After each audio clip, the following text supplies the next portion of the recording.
Shamelessly Arguing with Vegans is a book authored by me. I'm Swati Prakash, and this book is available free of cost on www.earthhealingnetwork.com.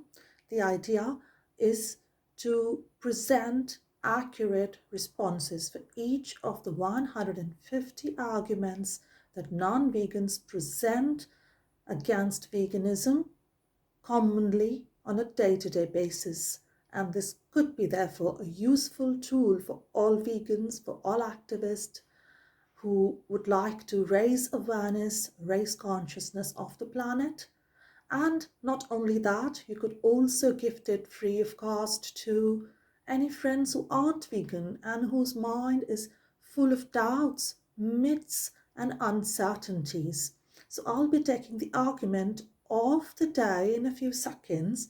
Before that, I'll present another book of mine, Hold Your Appetite. Now, this is a book of poetry for the vegan soul and spirit, again free, for ascension, for a social cause. And to inspire you as an activist, let me take a few words out of this little book. This is inside. Cold walls, how do the animals feel? We want to go home. In this hell, trapped for lifetimes, we are chained, shackled, made blind, forced to fit into those cages, forced to perform senseless acts on these godless worldly stages from birth to teenage, adult to midlife, from morning, noon, to the darkest night, till we get old, till we die, forced to become slaves, surviving, doing our time here in this world, victims of horrific crime, forced to live inside cold walls heated artificially, if at all, forced to drink the chemically poisoned water and give it to our sons and daughters, forced to eat blood, to feed on crab, existing to serve the system, a system which is just a cozy trap. Yes, we are wild animals, ugly into this system, initiated, fed, processed, dead morsels with bread and butter, obviously diseased, stinking, and constipated. Blindfolded by media who programs us. The animals we love, we must eat, they command us. So, are we being blindfolded by media and forced into consumerism of eating the very same animals who are absolutely cute, delightful, and whom we actually love from the heart? Are we going against our own heart? Are we the victims also of a horrific system that has enslaved us? So when you are educating vegans, you're also doing them a favor, because you are opening their eyes to the fact that they are also programmed by media, by the system, to just survive, to do time in this horrific world and living inside these four walls of artificiality that we live in. So with that in mind, the argument of the day says,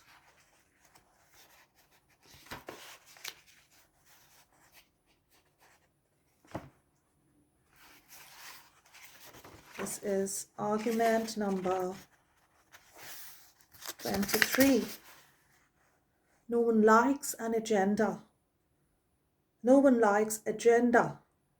So they don't want us to show the truth about animal farming, the horrors of slaughter. They say this is your agenda, a vegan agenda. Vegans have this agenda that they're pushing, and they just want to market as this veganism agenda.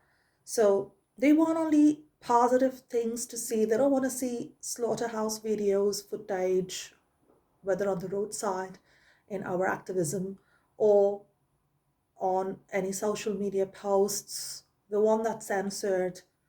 Speaking against evil actually is the most positive thing you can ever do.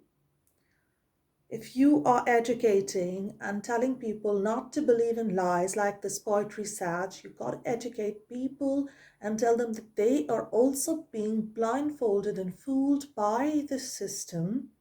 Yes, We must do it for the good of humanity too, to open the eyes and to free people. So, if we cover up the smell of blood and slaughter with antiseptics and perfumed chemicals, does that make it all right? Because that's exactly what they do after those animals are killed in the slaughterhouses. What you consume is not what actually was. Should we be positive merely by applying a bit of makeup? If you don't take a bath for several days, you would be dirty. So, just by outside positivity, you don't become positive. You have to change your whole lifestyle into something positive. Cleansing, cleansing away all the evil. So, a lot of people say that, yeah, don't share negative images and don't promote your vegan agenda, and they want only spiritual positive quotations to motivate humans, to make them feel good about going to their job, earning money. All that is the system telling us that that is what we need to do to survive, to grow, to thrive, to enjoy life, and to buy the products that they sell us, which is the main agenda. The agenda here is by the media, by the system of consumerism, capitalism, whatever you call it. Their agenda is that we should be their slaves, economically working and enjoying luxury products that we don't even actually need. So now, the truth is that when we show those negative images and we are dissuading people from consumerism, we're saying, don't buy it. We don't need those things. We don't need to consume meat today or dairy. We don't need all that. We don't need eggs on your toast. Why? Why are they objecting? Because we are taking away an opportunity of consumerism that advertising agencies presented to them, plain and simple. They are victims of mass delusion. They are victims of mass fooling system of advertising and marketing, and it isn't good for them. It isn't good for their health either. We don't have an agenda against anyone. We only have a good agenda, a good ideology that we don't need products that cause harm. We don't need so many products at all. If you think about it very carefully, do we really want so much? Do we just want to be selfish and enjoy food at other people's expense? Are we here to discuss about higher things and positive things, but not in improving ourselves and our own basic lifestyle, a day-to-day lifestyle? So then what are we here for?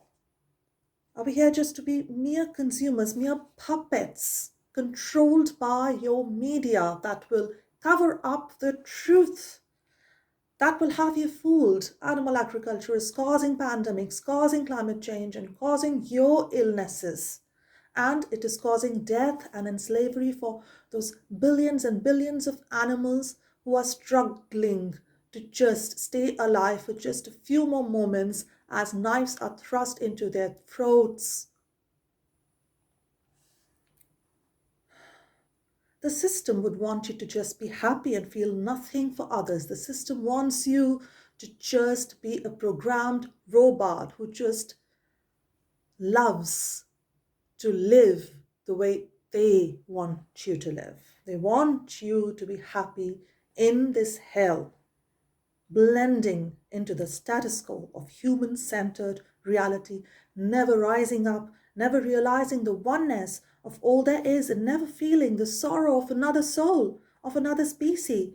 This is our problem. This is what we have to change. We should have no time for wasting if trillions of animals are suffering all over the world and nothing changes for them. We should feel so strongly for these beings that we should be motivated to manifest a better planet for them, not just for humans, but for all animals, because we are also one of them. So I hope this message inspires you and elucidates the truth of what the media and the system has been hiding from you and how you can open your eyes and do better.